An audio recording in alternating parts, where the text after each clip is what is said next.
Tout le monde, c'est Tom Lafranchi. Voilà, aujourd'hui je fais une petite vidéo qui est improvisée euh, pour rendre un hommage à Patrick, alias Tepa de Meta TV, qui a fait un très très grand travail.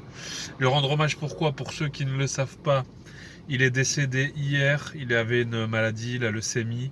Il pensait se rétablir, mais ça s'est mal passé. Apparemment, il y a eu un problème de médicaments ou une mauvaise réaction. Et ça a mal fini, donc bon, on me reprendra si je me trompe, hein, je veux pas diffuser de mauvaises infos. En tout cas, voilà, il est décédé hier à l'hôpital. 48 ans, c'est trop jeune pour mourir. Et je voulais lui rendre hommage dans le sens de la vérité. Voilà, pour dire déjà à sa famille et ses proches qu'on les soutient dans ce drame, pour leur dire aussi qu'on a aimé Tepa, et pour leur dire aussi qu'on va continuer ce travail d'émancipation, parce que Tepa, ça a été un des précurseurs qui a réussi à faire sortir euh, il a été en quelque sorte un des premiers médias en dehors du mainstream sur YouTube. Il a eu beaucoup de luttes. À la fin, il faisait partie aussi d'un groupe de patriotes, de gilets jaunes.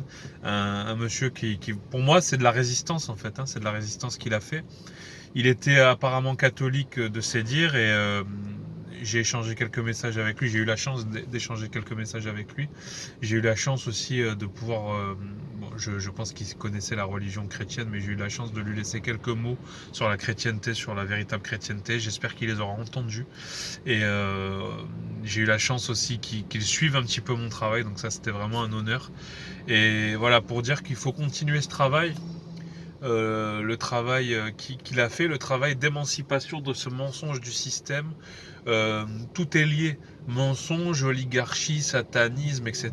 Tout est lié. Médias, tout est lié. Finalement, la lutte des gilets jaunes, euh, c'est un peu aussi une lutte d'émancipation du mensonge. Alors nous, on en vient, on vient à vouloir libérer des âmes à travers l'évangile. Mais ces gens-là sont en cheminement et peut-être que des dizaines d'entre eux arriveront aussi à la même vérité qui est le Christ. Regardez Dieudonné qui se dit gilet jaune, aussi n'a que le Christ à la bouche. Alors, à prendre avec des pincettes, mais vous voyez, tout le monde chemine. Quand on cherche la vérité, on arrive toujours au Christ. Quand on cherche la vérité sincèrement. Et Tepa, il a fait partie de mon parcours. J'ai énormément regardé ses vidéos, tous ses reportages, tous les gens qu'il a reçus. Il y avait du bon, du moins bon, mais en tout cas, il y a toujours eu de la qualité. Il a toujours su être neutre. Et ça, c'est un grand pouvoir. Donc voilà, un grand hommage à Tepa. Patrick de Meta TV. Si vous ne connaissez pas, il faut continuer à faire vivre ces vidéos sur YouTube. Allez-y. YouTube, Meta TV, Tepa, il y a des super interviews sur toutes sortes de sujets, sur toutes sortes de personnes. Et, euh, et il faut continuer à faire vivre ça à travers nous tous. Voilà. Bon, mon petit côté complotiste me dit qu'il y a beaucoup de dissidents qui meurent en ce moment. Il y avait eu Claire Sévrac, je crois, en 2017, qui est morte d'une maladie. Il y a maintenant Tepa, il y en avait eu un autre, je sais plus, on m'a donné le nom tout à l'heure, un catholique. Actuellement, je le souhaite pas, mais il y a aussi Michel Drac qu'on n'entend plus, quasiment plus depuis le mois d'août ou le mois de septembre et qui, aux dernières nouvelles, était malade. Il me semble, vous me reprendrez, c'était pas vrai. Enfin, je le souhaite pas, hein, mais il y a beaucoup quand même de maladies. Alors de toute façon, la maladie plus globalement, c'est la maladie du siècle. C'est le cancer, c'est le crabe qui pince tout le monde. Pourquoi? Parce qu'ils nous foutent du caca tout simplement dans la nourriture, dans les boissons, et on n'a pas d'autre choix. Donc entre ça, la 4G, la 5G, la bouffe, c'est sûr qu'on va pas vivre très longtemps. Enfin, pas de malédiction, je vous souhaite à tous de vivre, mais c'est sûr que globalement ça diminue la vitalité.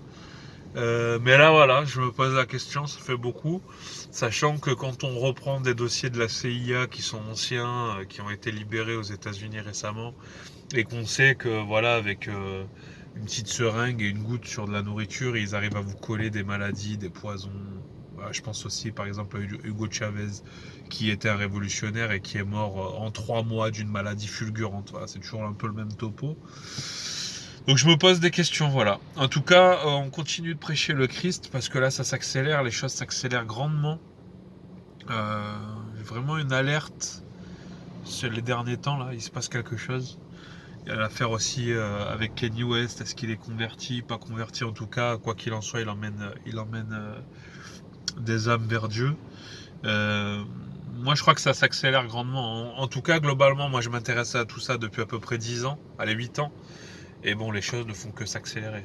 Donc, j'ai envie de vous dire, en fait, si vous n'y êtes pas encore, parce que j'ai beaucoup d'amis et beaucoup de contacts qui sont en cheminement, il va falloir un petit peu arrêter de cheminer et au bout d'un moment, plancher vraiment, ouvrir sa Bible et aller le chercher. Parce que tout ce qu'il fait, c'est vrai. Et il suffit de le prier pour qu'il vienne dans vos cœurs et il va venir. Donc voilà, j'adresse un message aux chrétiens, priez pour la famille de Tepa qui va traverser cette période difficile. Parce que perdre un proche, surtout jeune, c'est très difficile. Et continuons le combat dans la vérité. Voilà, à plus les amis.